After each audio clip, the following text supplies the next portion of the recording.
Welcome to my channel.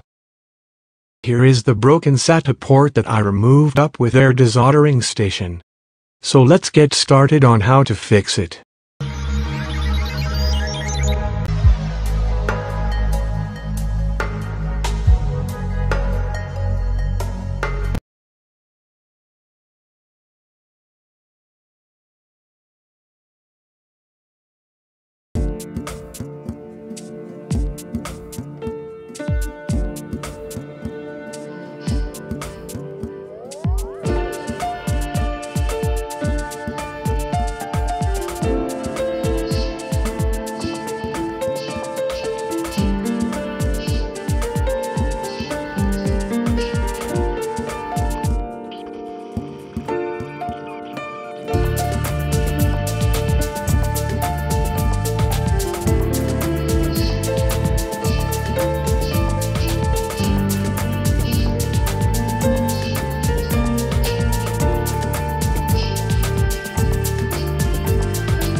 Now the hard drive is ready to be checked.